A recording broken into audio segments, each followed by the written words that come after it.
the last time I saw my grandson. He was standing behind my daughter's front door with tears in his eyes, holding the birthday gift I had brought him. Before he could run to me, my daughter stepped in front of him and said, "You need to leave. Mom, you're not seeing Ethan anymore." I stood frozen on that porch. What made it worse was knowing that, while she was shutting me out of her life, I was still paying for her mortgage, her son's private school, and half the bills in that house. That night, I went home, opened my laptop, and made one decision that changed everything. Before I tell you what happened next, I'd love to hear your thoughts. If this story touches your heart, please like and subscribe, and tell me honestly what you would have done if your own child refused to let you see your grandchild while still depending on your support. I read every comment, and I always enjoy seeing where everyone is watching from. Let me know your city, your state, and what time it is where you are right now. And if you believe family love should never be confused with financial control, subscribe to Rebecca's Justice Stories and share your thoughts in the comments. Your voice may help someone else find the strength to set a boundary they have been afraid to make. My name is Katrina Rhodes. I am 67 years old, and for most of my life, being a mother was the role I treasured more than any title I ever held. When I look back over the decades, I do not think first about promotions, office awards, or the vacations my husband and I managed to take. I remember the sacrifices. I remember staying awake beside a sick child. I remember taking extra shifts when money ran thin. I remember eating canned soup for a week, so my daughter, Madison, could buy the dress she wanted for graduation. And if I am being completely honest, I would have done every bit of it again. Madison was my only child. The day she was born, I felt as though my entire purpose had arrived in one tiny bundle with dark curls and a furious cry. Her father, Michael, held her in the hospital room and whispered, "That girl is going to change the world someday." I believed him. Michael and I were never wealthy. We built our life slowly, in a quiet suburb outside Columbus, Ohio. He worked as an accountant, and I spent nearly 30 years as an office manager for an insurance company. We were practical people. We saved what we could. We repaired things instead of replacing them. We planned for emergencies before emergencies happened. We wanted Madison to have choices we never had. She was bright, determined, and stubborn in a way that made me proud. When she was little, one hug from her could erase the worst day I had ever had. Michael used to call her our little firecracker because she had an opinion about everything. At the time, I thought nothing could ever make me happier than seeing her grow into a confident woman. For a long time, our family felt exactly as it should. Then, 6 years ago, Michael died from a heart attack. One moment, he was sitting beside me on our porch with a cup of coffee, talking about the garden he wanted to plant after retirement. The next moment, everything I knew about my life was gone. There are losses that leave scars, and there are losses that leave a hollow place inside you so deep that even ordinary silence becomes painful. Michael's death left that kind of hollow place. For months afterward, I moved through our home as though I were visiting someone else's life. His favorite chair remained empty. His reading glasses stayed on the side table. His coffee mug sat in the cabinet because I could not bring myself to move it. Madison was already married by then. She and her husband, Brandon Parker. I lived about 40 minutes away. They had a little boy named Ethan, who was only 2 years old when Michael passed. Ethan became the light that kept me from disappearing into grief. Whenever he ran to me shouting, "Grandma Cat," I felt alive again. I started spending more time with him. At first, it was simple and natural. Madison was adjusting to motherhood. Brandon worked long hours. I wanted to help, and I loved helping. I picked Ethan up from daycare. I brought dinners when Madison was too exhausted to cook.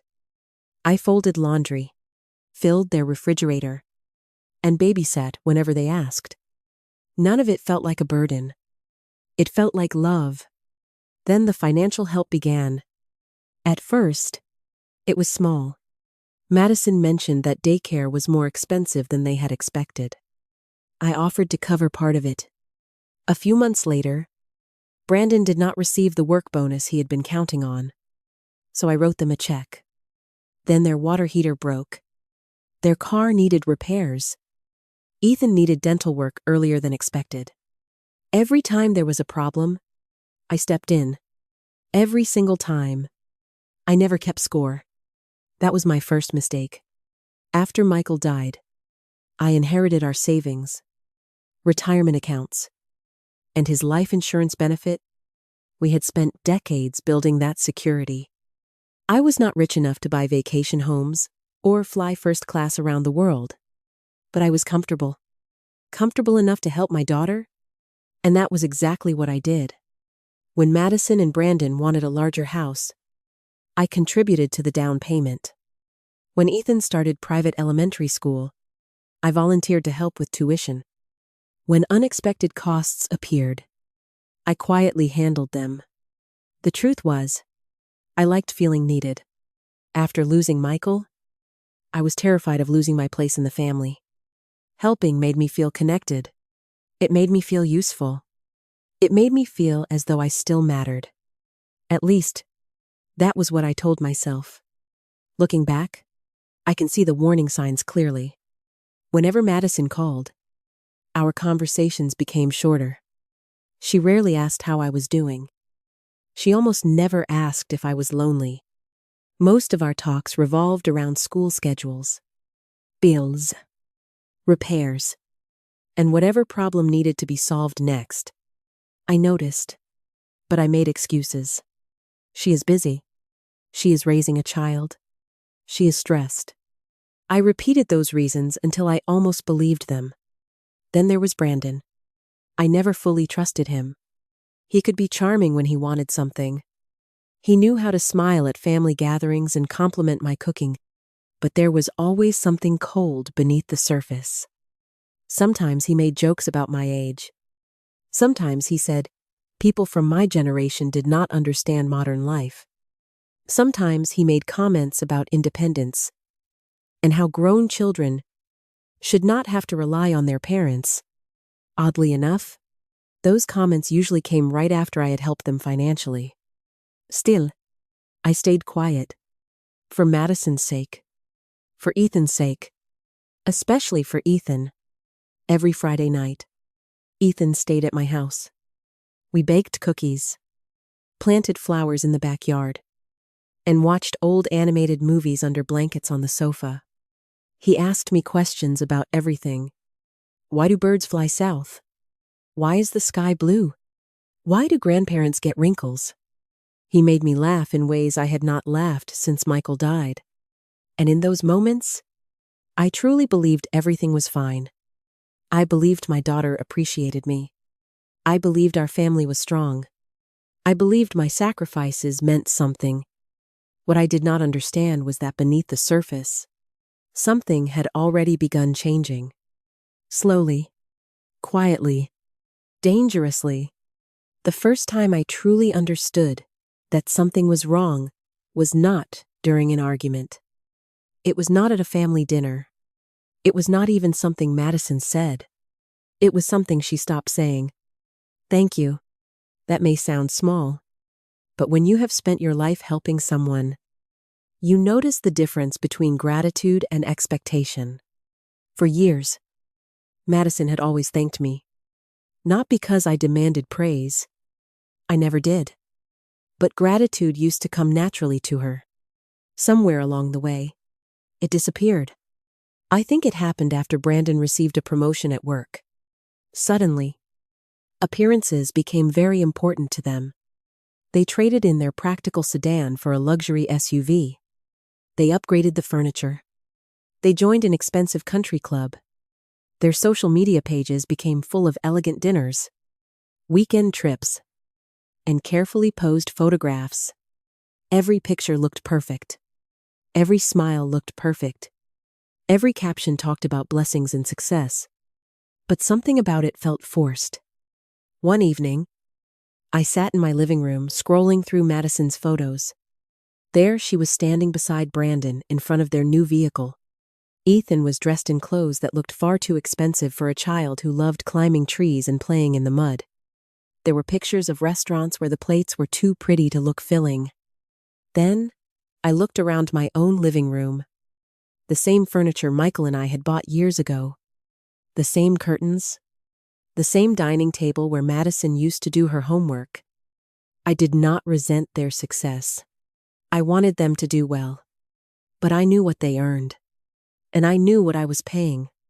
A few days later, I went to their house to drop off Ethan's school supplies. Madison had texted me that the door was unlocked. So I let myself in. As I walked through the kitchen, I heard voices coming from the dining room. Madison and Brandon had not realized I was there. "You should just ask her," Brandon said. "I already did last month," Madison replied. "Then ask again." There was frustration in her voice. "I don't want her thinking that's the only reason we call." Brandon laughed. It was a short, dismissive laugh. "Let's be honest," he said.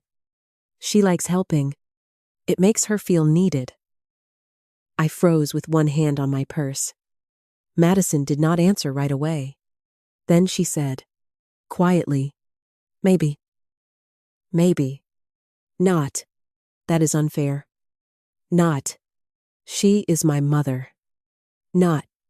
We should not take advantage of her. Maybe." That single word hurt more than I expected it to. Before they noticed me, I stepped back into the hallway and made enough noise with my keys to announce that I had arrived. When I entered the room, both of them looked up. Madison smiled too quickly. Brandon stood and greeted me as though nothing had happened. I smiled back, but something inside me had shifted. Over the next several months, Brandon became bolder. At dinner one evening, he said, "You've got more money than all of us, Katrina?" I smiled politely. "Not really." "Oh, come on," he replied. "You practically bankroll half this family." The table became quiet. Ethan was too young to understand. Thankfully, Madison looked down at her plate. Brandon laughed as though he had said something clever. But I heard what he meant. He did not see my support as a gift. He saw it as a permanent arrangement. The next major request was for a new vehicle. Brandon said their SUV was no longer reliable enough. That surprised me because I knew they had bought it barely 2 years earlier. Then he showed me the price. The amount they wanted me to contribute was larger than my entire first annual salary after college. For the first time, I hesitated. Brandon noticed immediately. His expression did not turn angry. It turned irritated. As if my hesitation itself were inappropriate. As if I had forgotten my assigned role in their lives. I gave them part of the money. Not because I thought it was wise. Because I could not stand the thought of disappointing Madison. That was another mistake. The day everything finally broke open was Ethan's 8th birthday. I had spent nearly 2 weeks preparing for it. I bought the baseball glove he had asked for. The exact one he had shown me in a catalog. I baked his favorite chocolate cake with blue frosting. I even found the old birthday banner I used to hang for Madison when she was little. When I arrived at their house, Madison opened the door with a smile that barely reached her eyes. "Hey, Mom." No hug. No warmth. Just politeness. I ignored the feeling and held up the cake box. "Happy birthday weekend." The house was full. Children ran through the living room. Parents talked near the kitchen. Music played softly. Everything looked cheerful. But underneath it all, I could feel tension. Brandon appeared in the doorway and looked at the cake. "You brought the cake?" he said. "Of course I did." His smile did not look kind. "Of course you did." At the time, I did not understand why that small comment made me uncomfortable. Now I do. To him, the cake was not a gift. It was evidence. Later that afternoon, the children gathered in the backyard to open presents. Ethan sat in a lawn chair, surrounded by wrapping paper and excited friends. When he opened the baseball glove, his eyes widened. "This is the one," he shouted. He jumped up and ran straight toward me. "Grandma Cat, it's the exact one." I opened my arms, laughing. Then Madison stepped forward. "Ethan," she said sharply, "go thank everyone else." He stopped. The joy drained from his face so quickly that my heart twisted. I looked at Madison. "Everything okay?" She crossed her arms. "Yes." But her voice said the opposite. Brandon leaned back in his chair and gave a little laugh. "We're just trying to maintain healthy boundaries," he said. "Healthy boundaries?" I asked. "What does that mean?" Madison answered before he could. "It means not every relationship needs to revolve around gifts and money." The air left my lungs. Several guests looked away. Others stared down at their drinks. No one wanted to become part of it. I tried to keep my voice calm. "Madison, I gave Ethan a birthday present." "I know," she said, "but you make things too big?" Before I could ask what that meant, Brandon spoke again. "Sometimes people use money to buy access to family." The whole backyard went silent. I could not believe what I was hearing. After every bill, every emergency, every late-night phone call, every tuition payment, every meal, every hour of babysitting, I was being accused of buying my own grandson's love. I looked at Madison. "Do you believe that?" She did not answer. And somehow, that silence hurt even more. I stayed until the other guests had gone home because mothers spend a lifetime trying to repair things, even when the damage is already done. That evening, while I helped clean paper plates from the kitchen, I finally said, "We need to talk." Madison loaded dishes into the dishwasher without looking at me. Brandon sat at the island scrolling through his phone. "You embarrassed me today," I said. "I didn't embarrass you," Madison replied. "You and Brandon accused me of buying Ethan's love. We said there need to be boundaries." That word again. Boundaries. A word that once meant healthy limits, now being used like a shield for cruelty. I tried to stay composed. "What boundaries? You ask me for help? I help you. I do it because I love you."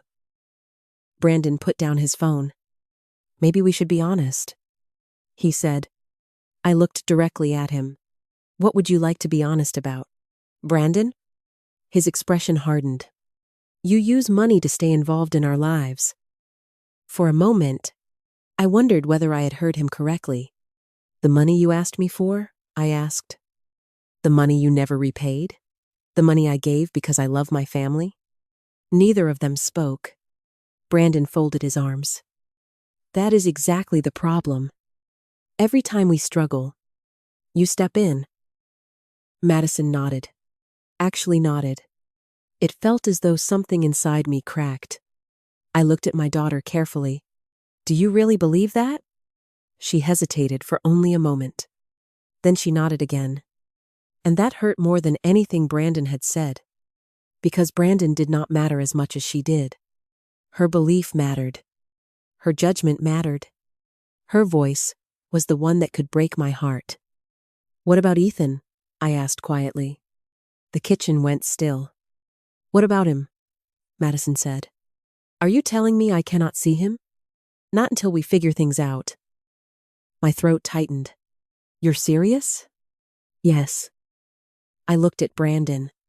He sat there watching us, almost satisfied. I turned back to Madison. "What exactly are you punishing me for?" "No one is punishing you." "Then what would you call this?" She took a long breath. "We need space from the way you make us feel dependent." That was the moment I understood how badly the story had been twisted. In their minds, every act of love had become proof that I was trying to control them. Every birthday present, every mortgage payment, every tuition check had been turned into something ugly. They no longer saw me as Ethan's grandmother. They saw me as a source of money with strings attached. And yet the money had always been given freely.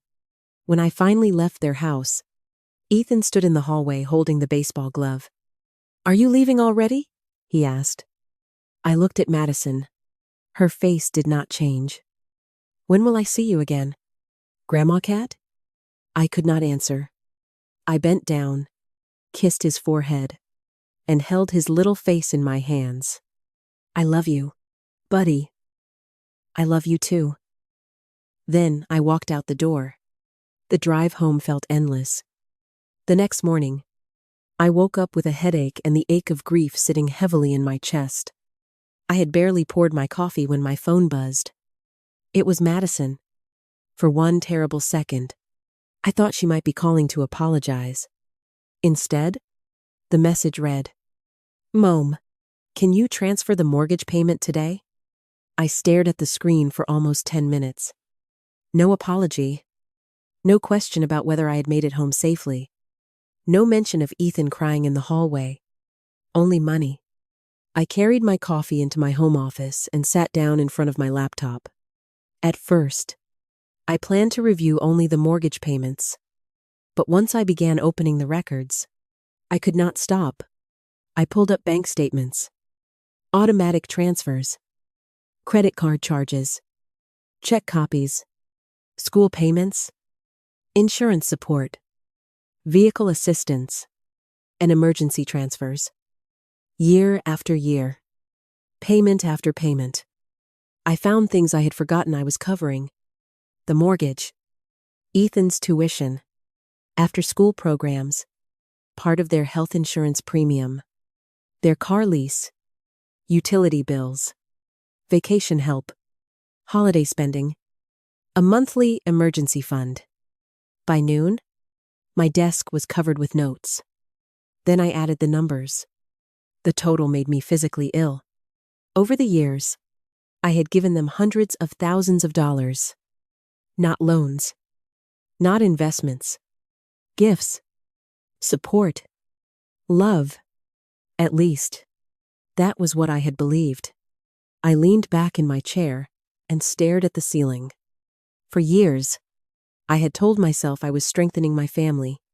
Instead, I had made it possible for them to build a life they could not afford, while quietly teaching them that I would always rescue them.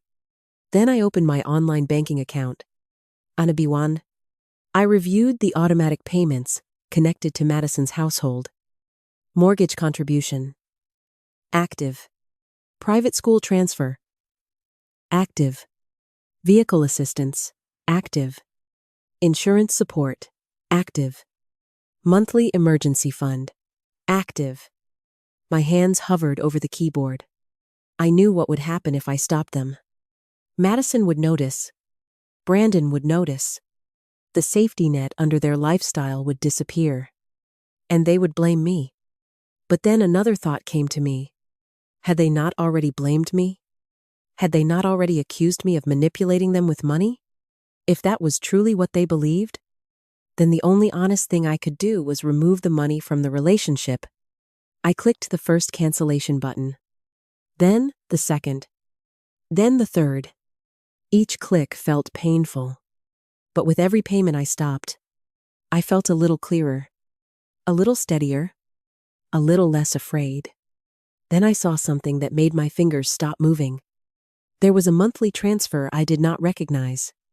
It was not connected to the mortgage company. It was not connected to Ethan's school. It was not made to Madison.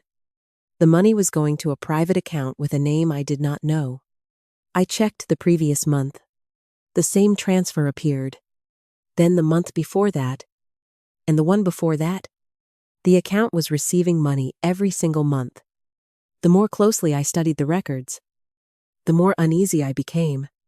There were clues suggesting that the account might be linked to Brandon, though not directly enough for me to be certain. I wanted to believe there was an innocent explanation. Maybe it was savings. Maybe it was an investment. Maybe it was a business account I did not understand. But deep down, something told me I was looking at more than a family disagreement.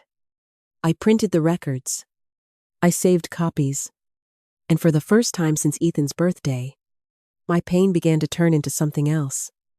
Not revenge. Not anger. Clarity. I did not know it yet. But those mysterious transfers were the first thread in a much larger secret. And when I finally pulled it, the truth about Brandon, Madison, and the life they had been pretending to live would begin to unravel. For the first 2 days after I stopped the payments, my phone did not ring. That silence was almost worse than an argument. I kept expecting Madison to call and say she had been thinking about what happened.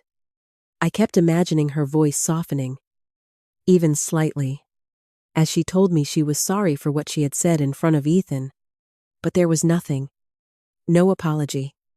No concern. No question about whether I was all right. Then, on the third morning, my phone began to ring. Brandon's name appeared on the screen. I watched it ring until it stopped. A minute later, it rang again. Then came a text message. Katrina, the mortgage payment did not go through. Call me. I stared at those words for a long moment. There was no greeting. No concern. No mention of the birthday party. No acknowledgement that they had cut me off from my grandson. Only the mortgage. I placed my phone face down on the kitchen counter and made myself breakfast. Toast, eggs, coffee, simple things I had prepared 1,000 times before. But that morning, every movement felt different. For years, when Madison or Brandon called with a problem, I had reacted immediately. I would cancel plans, open my checkbook, transfer money, or drive over with groceries before they could even ask twice. This time, I did none of those things. I sat at my kitchen table and looked through the window at Michael's old rose bushes. He had planted them the first spring after we moved into the house. Every year, they came back stronger than I expected. I thought about how often Michael had warned me that helping our daughter did not mean removing every consequence from her life. She needs to know she can stand on her own feet, he used to say, and every time, I would smile and tell him that Madison was still young. Then, Madison turned 30, then 35, then 40, and I was still treating every financial problem as though it were my responsibility to solve. By lunchtime, Brandon had called 4 more times. Finally, I listened to one of his voicemails. Katrina, this is serious. I don't know why you decided to do this without talking to us. But you cannot just stop the mortgage payment. Call me back. His voice was controlled, but I heard the irritation underneath it. He did not say, "Are you okay?" He did not say, "We need to talk about Ethan." He said, "You cannot just stop." That sentence told me everything. In Brandon's mind, my money had never been a gift. It had become part of his household income, a resource he felt entitled to manage, a debt he believed I owed him. I did not return the call. Instead, I opened the folder I had created the night before. Inside were my notes, printouts of transfers, and copies of the unexplained payments. I had highlighted the private account that received money every month after several transfers moved through Madison's household accounts. The more I looked at those records, the more troubled I became. There was a pattern. My monthly support went to Madison and Brandon's household. A few days later, money moved from their joint account. Then another transfer went to the unfamiliar private account. It was not always the same amount. Sometimes it was $800. Sometimes $1,200. One month, it was nearly $2,000. But it happened again and again. I wanted to believe it was something harmless. Maybe Brandon had a side business. Maybe Madison knew about it. Maybe they were putting money away for Ethan. But why hide it? Why route it through a private account with a name that meant nothing to me? And why? If they were supposedly struggling so badly, were they sending money somewhere I could not identify? I needed someone who understood financial records better than I did. There was only one person I trusted enough to call. David Foster had been Michael's financial advisor for more than 20 years. He had helped us plan for retirement, organize our estate, and make decisions after Michael died. David was not dramatic. He was not the kind of man who jumped to conclusions. That was why I needed him. When his assistant answered, I asked if he had time to see me. He can make room this afternoon. She said, Are you all right, Mrs. Rhodes? The kindness in her voice almost made me cry. I don't know, I admitted, but I think I need to find out.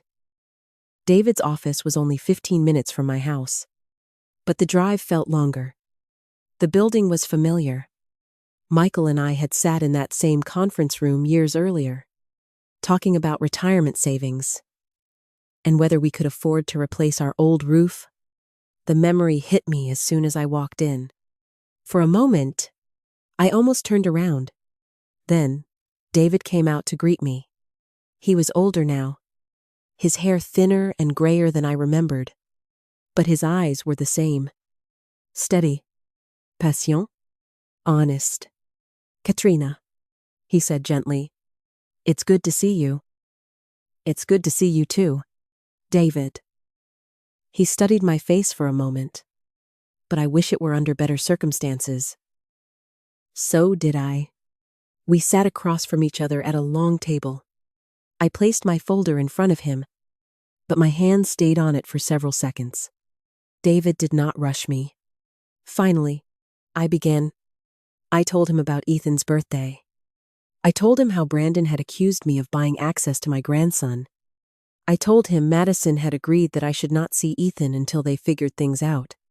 I told him about the text message, asking for the mortgage payment the very next morning. Then I explained how I had reviewed years of transfers and realized how much I had been paying.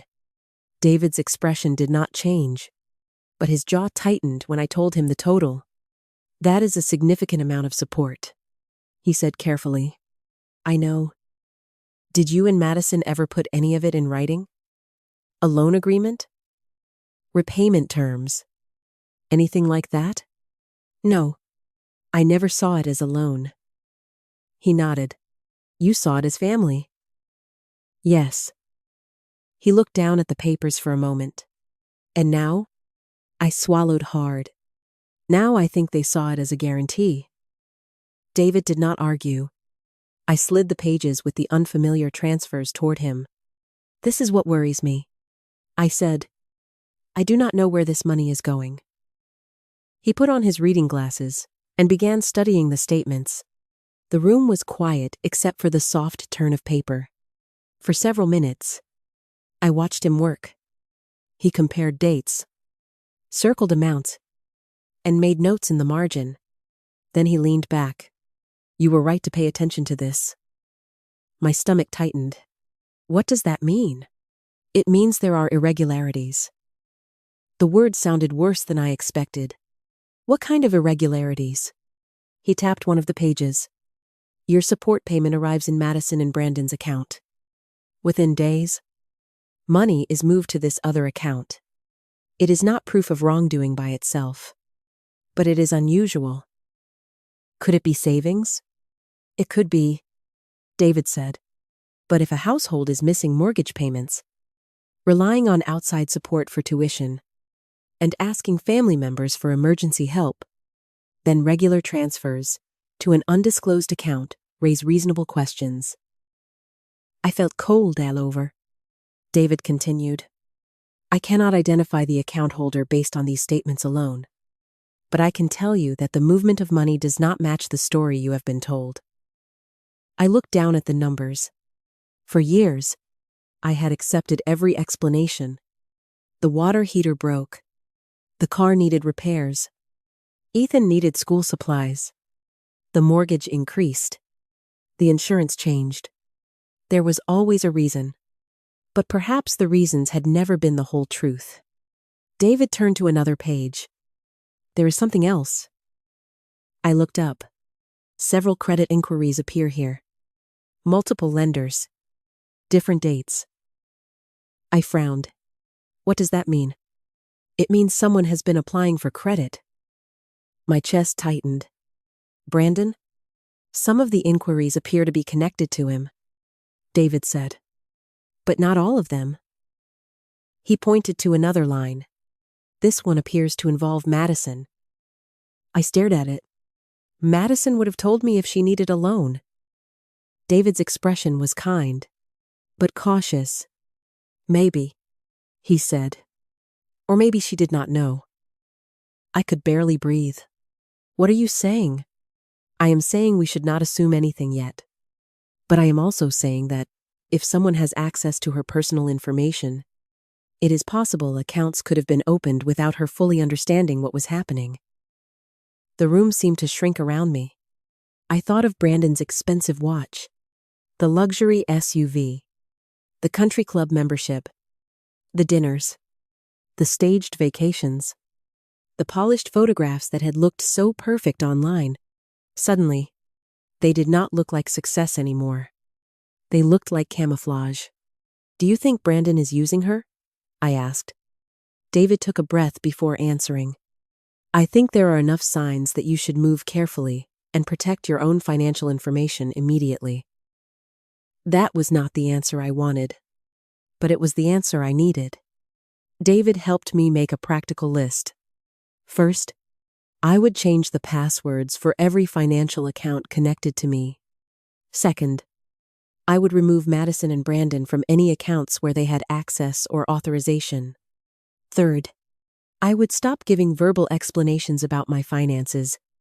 Fourth, I would document every call, text message, and payment request. And fifth, David said, you do not accuse anyone until you have facts. I nodded. Part of me wanted to drive straight to Madison's house. I wanted to demand answers. I wanted to wave the statements in front of Brandon and ask him what he had done. But David was right. Facts mattered, especially when emotions were running high. That evening, I went home and changed every password I had. My bank, my email, my investment account, my utility accounts, my phone provider. Each new password felt like another locked door. I hated that. I hated that I had reached a point where I felt I needed to protect myself from my own family. Around 7 o'clock, my phone rang again. This time, it was Madison. I stared at her name until the ringing almost stopped. Then I answered. Hello? For several seconds, neither of us spoke. Finally, she said, Mom, why did you stop the payment? Her voice was tense. Not cruel. Not exactly angry. But there was no apology in it either. Which payment? I asked. The mortgage. And the school transfer. Brandon said other things didn't go through too. I looked around my quiet living room. Michael's framed photograph sat on the shelf beside the lamp. He was smiling in it, holding a fishing pole at a lake we used to visit every summer. Madison, I said softly, you told me I was using money to control you. That is not what I meant. It is what Brandon said. And you agreed with him. She let out a frustrated breath. You are twisting this. No, I said. I am listening to what you told me. Silence. Then she said, we have bills. You know that. I do know that. I have been paying many of them for years. That does not mean you can just pull everything away. The words hurt. But this time they did not confuse me. Madison, I said, you cut me off from Ethan? You said we needed space. I am respecting the space you asked for. That is not fair. I closed my eyes. The strange thing was that I no longer felt the need to defend myself. For years, I had been afraid that if I said no, I would become the villain in her story. But she had already made me the villain. You are right, I said quietly. It is not fair. She went silent. I continued. It is not fair that I cannot see my grandson, but I am expected to pay for the home he lives in. It is not fair that I am accused of buying love after I gave help because I loved you. And it is not fair that every conversation we have becomes about money. Her breathing changed. For one brief moment, I thought she might apologize. Instead, Brandon's voice came through in the background. What did she say? Madison covered the phone, but not quickly enough. I heard Brandon's voice again. Sharper this time. Tell her the mortgage is due. Something inside me went still. There it was. Not concern. Not family. Not healing. The mortgage. I have to go, Madison said suddenly. Madison. Wait. But she had already ended the call. I sat alone in my living room for a long time afterward. The next morning, I received a call from my sister-in-law, Olivia. Olivia was Michael's younger sister. She lived about an hour away and had always been close to our family. She was not someone who liked gossip, which was why her voice made me nervous the moment she said, Katrina, I need to ask you something. What is it? Is Brandon all right financially? My heart began to pound. Why would you ask that? There was a pause. I saw him at Riverbend Casino last weekend. I said nothing. At first, I thought maybe he was there for dinner or meeting someone. She continued. But then I saw him near the gaming floor. He looked upset. He was with a man I did not recognize. They were talking intensely. My fingers tightened around the phone. Are you sure it was Brandon? Katrina, I am sure. I walked slowly to the kitchen and sat down at the table. Olivia continued. I did not want to interfere, but I remembered you telling me that things had been difficult with Madison. Then I saw Brandon again, a few nights later, leaving the casino parking garage. He looked like he had not slept. A heavy feeling settled in my chest. The mysterious transfers, the credit inquiries, the expensive lifestyle, the constant emergencies, the strange panic over my canceled payments.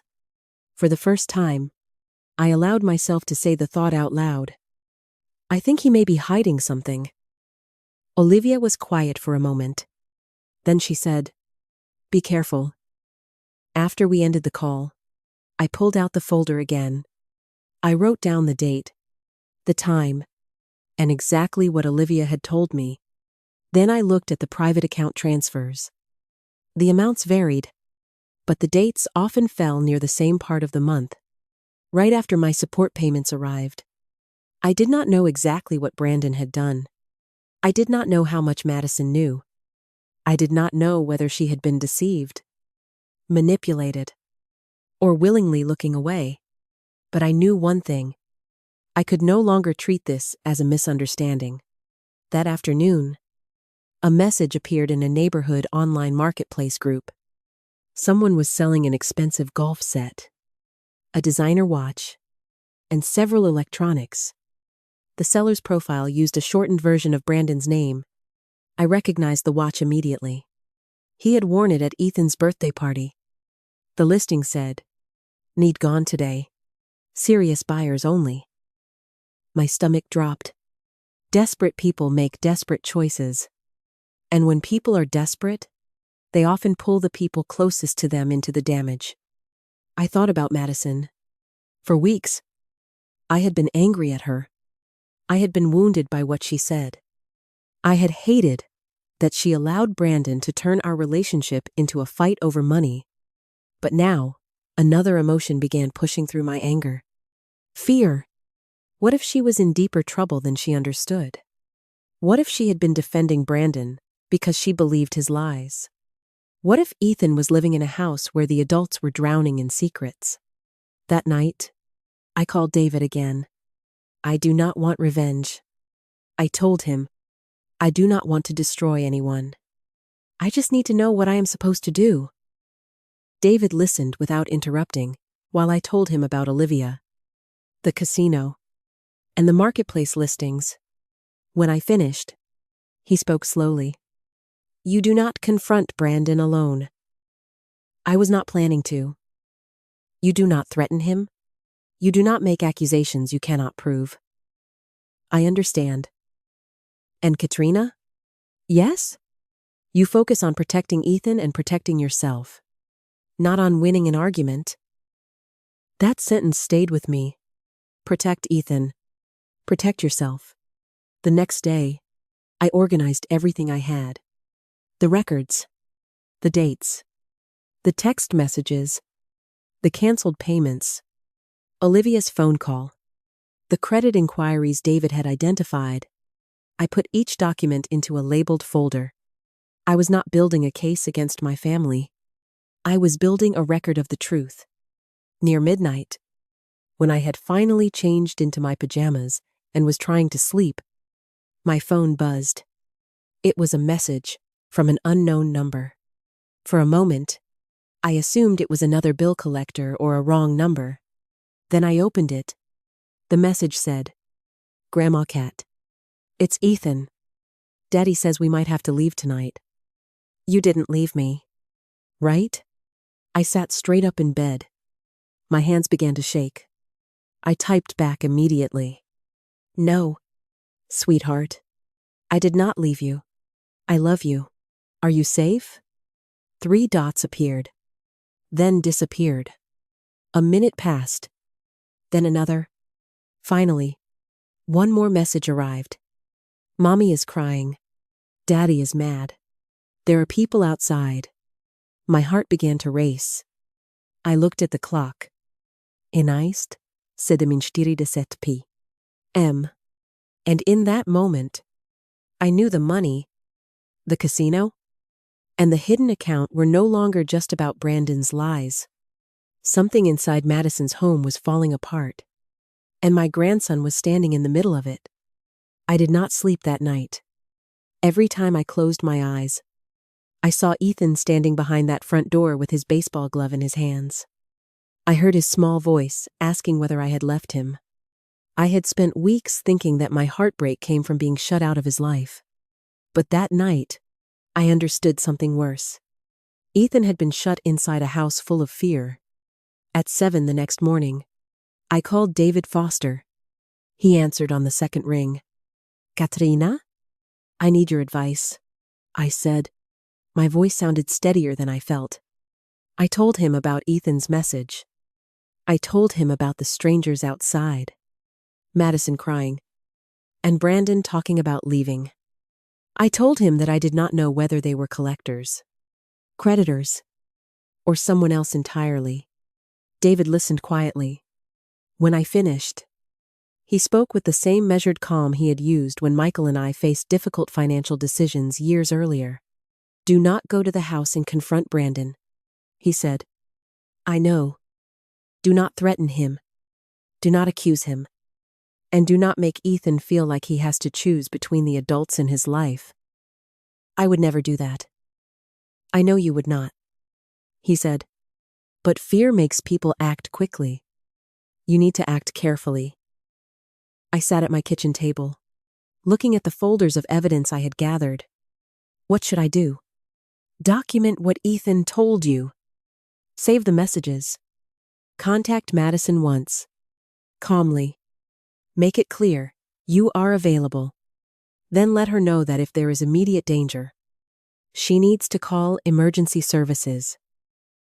I pressed my fingers against my forehead. What if she will not talk to me? Then you leave the door open? David said. You cannot force someone to accept help, but you can make sure she knows she has somewhere safe to go. After we ended the call, I saved screenshots of every message from Ethan. I wrote down the time he contacted me and the exact words he used. Then I sent Madison one message. I am not trying to fight with you. Ethan contacted me because he was scared. I need to know that you and Ethan are safe. You can call me anytime. No judgment. No money discussion. Just call me. For nearly an hour, there was no response. Then she wrote back. We're fine. Please stop making this bigger than it is. The message did not sound like Madison. It sounded clipped, defensive, like someone else had told her exactly what to say. I typed one final response. I love you. I love Ethan. I will answer whenever you need me. Then I put down my phone. It took everything in me not to call again. The next morning, Brandon began calling. The first voicemail was angry. Katrina. The mortgage payment did not go through. The school payment did not go through either. You need to call us back. The second voicemail was sharper. You do not get to punish Madison because she wants boundaries. The third message sounded different. Not angry. Panicked. Katrina, we have obligations. We need to work something out. Work something out. For years, those words had meant I would transfer money before asking a single question. This time, I did not call him back. Instead, I looked at the printout of the unfamiliar transfers and remembered what David had said. Facts. I needed facts. That afternoon, Olivia called again. Katrina, I saw Brandon. My stomach tightened. Where? Outside a bank near Riverbend Casino. He was arguing with someone. Who? I couldn't tell. A man in a dark jacket. Brandon looked awful. He was sweating, pacing, waving his hands around. Then he got into his car and drove away fast. I closed my eyes. The casino photograph had already shaken me. The private transfers had frightened me. But now, I could no longer pretend there might be some innocent explanation for all of it. Brandon was in trouble. Serious trouble. And somehow, the money I had been giving Madison had been helping him hide it. That evening, I received an email from Ethan's teacher, Mrs. Whitman. She was a gentle woman who always remembered children's birthdays and wrote kind notes in the margins of their schoolwork. I had met her several times because I used to pick Ethan up from school. Her email was brief. Mrs. Rhodes, I hope you do not mind me reaching out. Ethan has seemed unusually worried this week. He mentioned that people may be coming to take things from his house. He also asked whether someone can lose their home if they owe money. I wanted to make sure someone close to him was aware. I read the message 3 times. Then I called her. Thank you for telling me. I said. She hesitated before replying. I do not want to overstep. She said. But he has been asking if his mom is okay. He seems frightened for her. That was the moment my anger changed. I was still hurt. I was still devastated that Madison had used access to Ethan as leverage against me. But I was no longer only thinking about what they had done to me. I was thinking about my daughter. Maybe Madison had believed Brandon when he said I was controlling. Maybe she had chosen him over me because she was afraid of what would happen if she did not. Maybe. Beneath the cold words and the closed door, she was drowning too. That night, I sent her another message. I know things are difficult. You do not have to agree with me about anything right now. But if Brandon has put you in a situation you do not understand, please call me privately. I will listen. For almost an hour, nothing happened. Then my phone rang. Madison. I answered immediately. Mom? Her voice was so quiet that I almost did not recognize it. Madison, are you safe? For a few seconds, she said nothing. Then she whispered, No. The word went straight through me. Where are you? At home? Is Brandon there?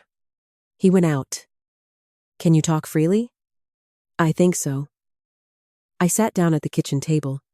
My legs suddenly felt weak. What happened? I asked. At first, she only cried. Not loudly. Not dramatically. It was the exhausted crying of someone who had spent too long pretending everything was fine. Finally, she said, I think Brandon lied to me. I closed my eyes. What did he lie about? Everything. The bills. The credit cards.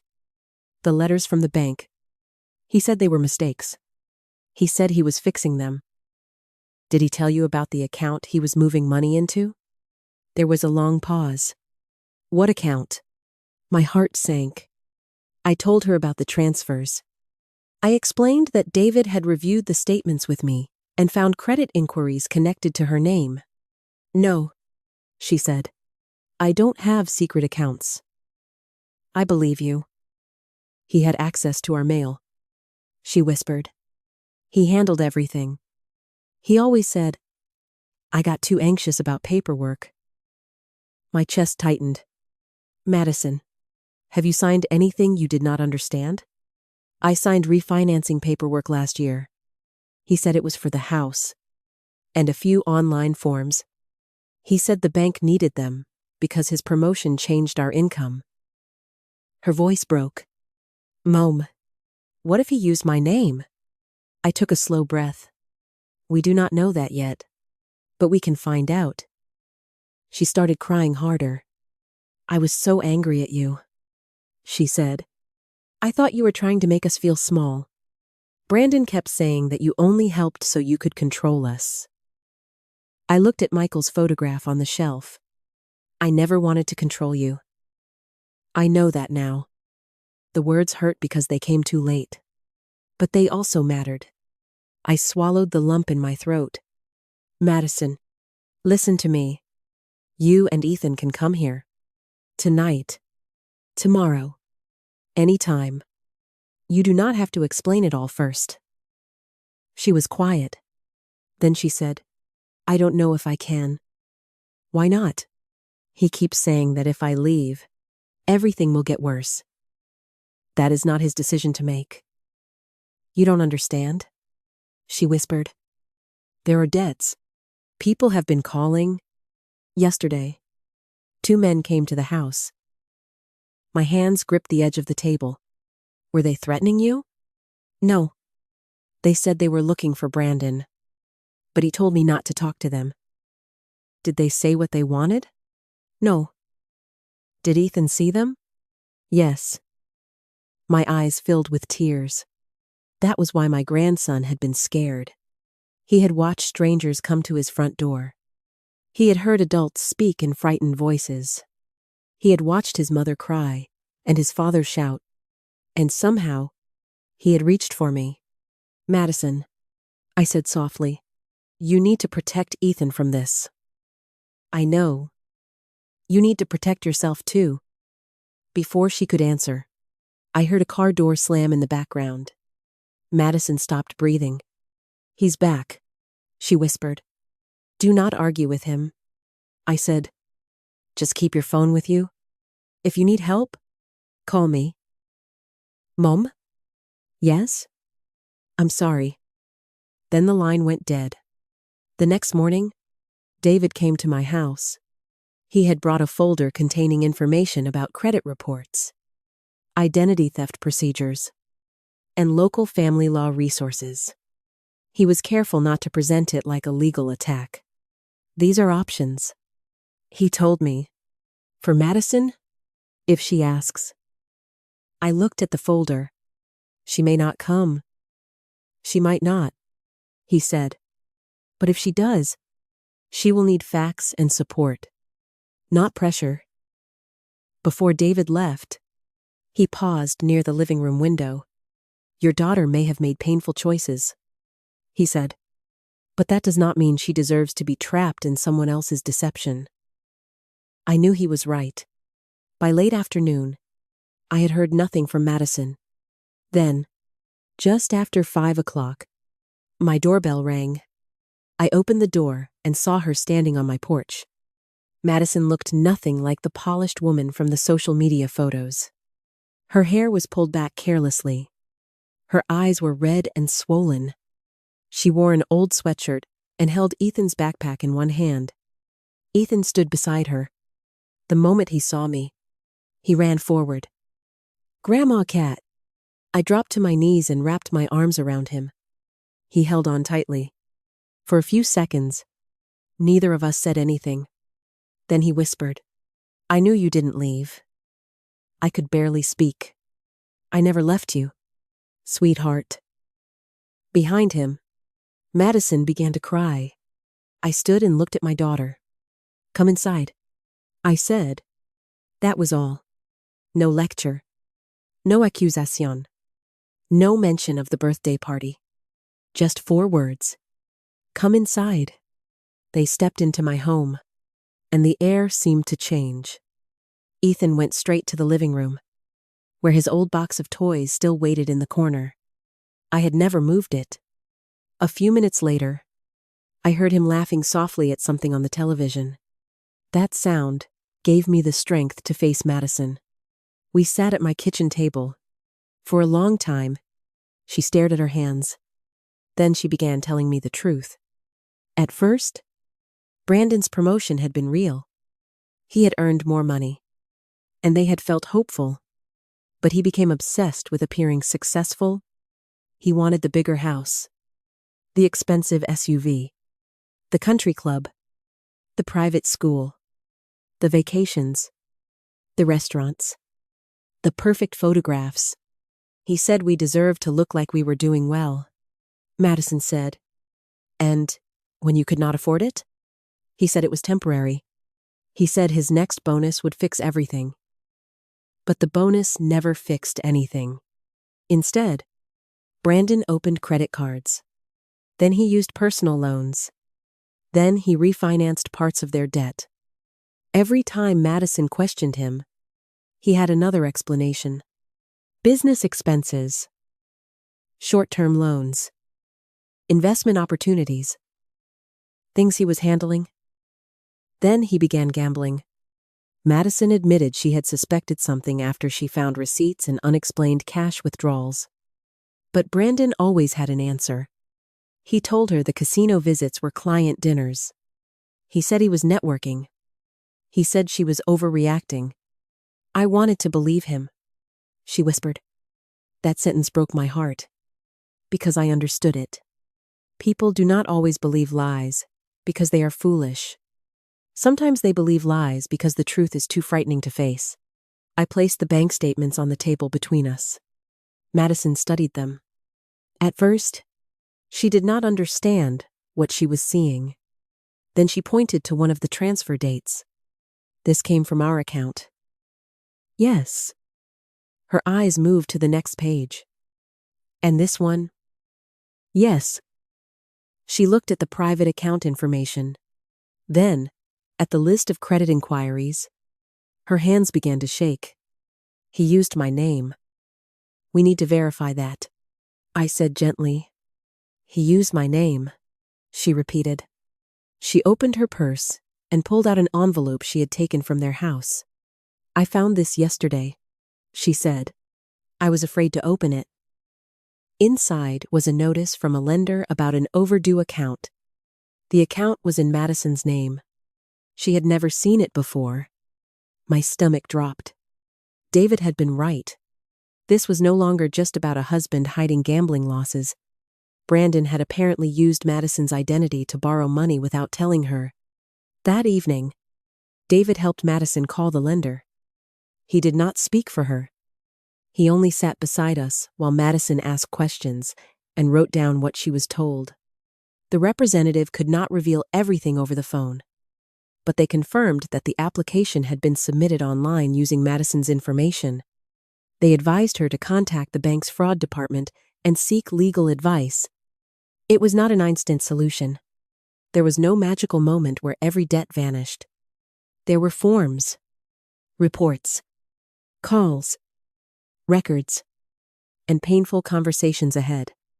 But for the first time, Madison was no longer looking away. And that mattered. Brandon came to my house the next morning.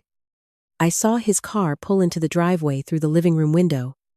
My heart began to race, but I did not panic.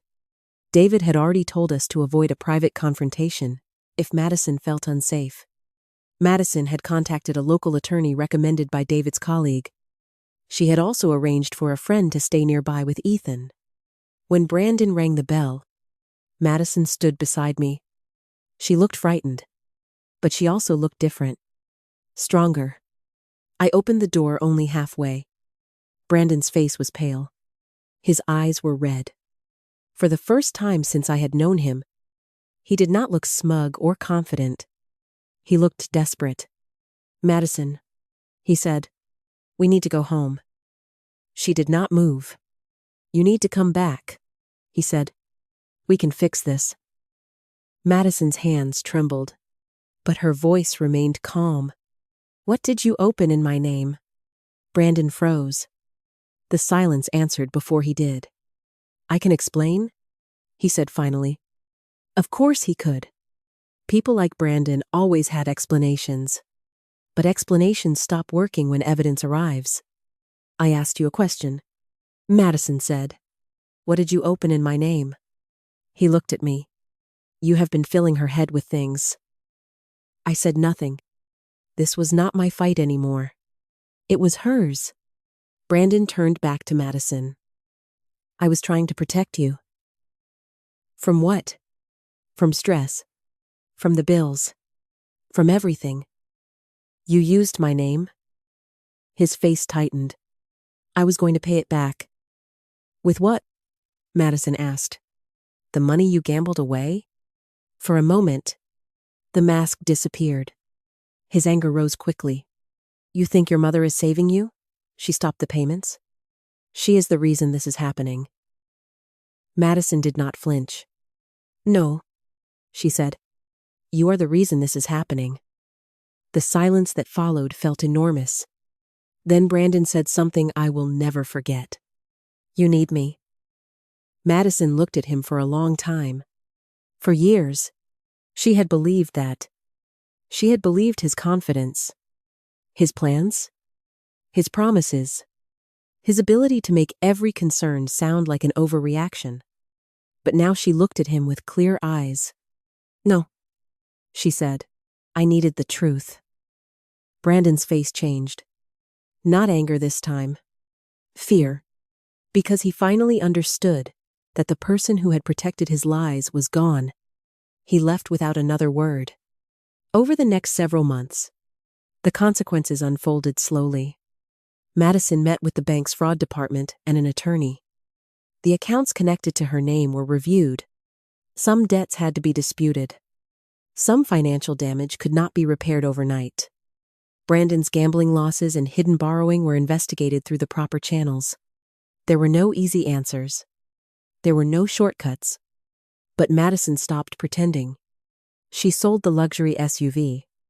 She canceled the country club membership. She moved Ethan into a less expensive school program after speaking with him carefully and honestly. She took a part-time job managing social media for a local business while she rebuilt her finances. For the first time in years, every dollar she earned was truly hers. I did not restart the mortgage payments. That was one of the hardest boundaries I have ever kept. I helped in ways that were clear and limited. I bought groceries when Madison and Ethan stayed with me. I paid directly for a few legal consultations related to protecting her identity. I helped with Ethan's school supplies, but I did not hand over cash. I did not take responsibility for bills I had not created. And I did not allow love to become a contract where I paid in exchange for a place in my grandson's life. One afternoon, a few months later, Madison and I met at a small coffee shop halfway between our homes. She looked tired, but lighter. Not because her problems were gone, because she was finally facing them. "I'm sorry," she said. The words were simple, quiet, real. I did not interrupt. "I was so focused on proving I wasn't dependent on you that I let Brandon convince me you were the problem," she continued. "I blamed you because it was easier than admitting I was afraid." Tears filled her eyes. "I hurt you. I hurt Ethan too." I reached for my coffee, giving myself a moment before I spoke. "I was not perfect either," I said. She looked up. "I should have set boundaries years ago. I should have said no when help became an expectation." "Mom, That was not your fault. Brandon's choices were his fault.